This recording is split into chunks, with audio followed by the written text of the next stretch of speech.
বন্ধুরা চলো এই মাল্টি কালারের প্যান্টটা কিভাবে বানালাম চলো দেখো বন্ধুরা, আমরা সেলাইয়ের কাজ করে কিছু জমাতে পারি আর না পারি, কিছু ছিট কাপড় কিন্তু জমাতে পারি। চলো আজকে এই যে প্যাকেট থেকে সব ছিট কাপড়গুলো বার করছি, এখান থেকেই সুন্দর সুন্দর কিছু কিছু কাপড়ের টুকরো বেছে নেবো আজকে ভালোভাবে।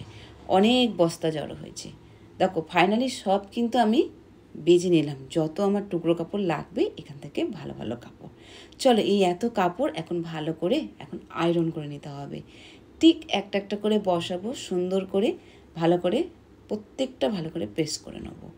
অনেকটা কিন্তু ধৈর্যের প্রয়োজন বন্ধুরা এই ড্রেসটি বানানোর জন্য, কেননা টুকরো টুকরো কাপড়কে ভালো করে আয়রন করে তারপর সেগুলোকে কাটিং করতে হবে। চলো সব কাপড় কিন্তু আয়রন করে নিয়েছি। করে নিয়ে পর দেখো একটা পেপার 9 ইঞ্চি লম্বা 9 ইঞ্চি চওড়া কাটিং করে নিয়েছি 4 চৌকো করে।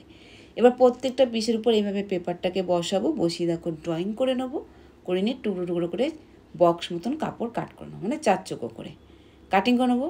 আবার দেখো একই নিয়মে প্রত্যেকটা কাপড় কিন্তু এইভাবে বসিয়েই আমি কিন্তু কাটিং করব।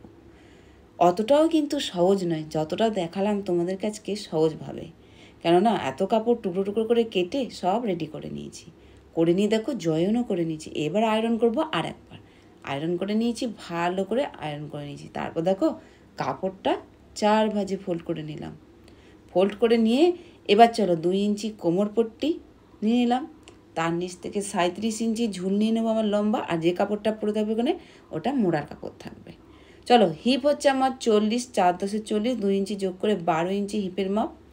এদিকে 2 ইঞ্চি নিয়েছিলাম, যেখানে হিপের মাপ নিলাম সেখানেও 2 ইঞ্চি নিয়ে বক্স মতন টেনে নেবো। তাহলে এখানে আমরা এলাস্টিক ভরার জন্য হয়ে গেল।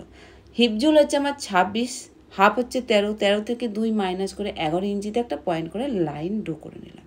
যে 2 ইঞ্চি মাইনাস করলাম তার সঙ্গে 1 যোগ করে সাইড দিকে 3 ইঞ্চি নিয়ে এইভাবে হিপ ঝুলের শেপ দিয়ে নিলাম। হয়ে গেল।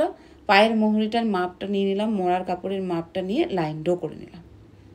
সেটা ওখান থেকে কাট করে নিলাম। দেখো হাইটা কাটিং করে নেবো। প্লাজো স্টাইলে কাটিং কিন্তু আমাদের হবে, সাইডটাও কাট করে নিলাম।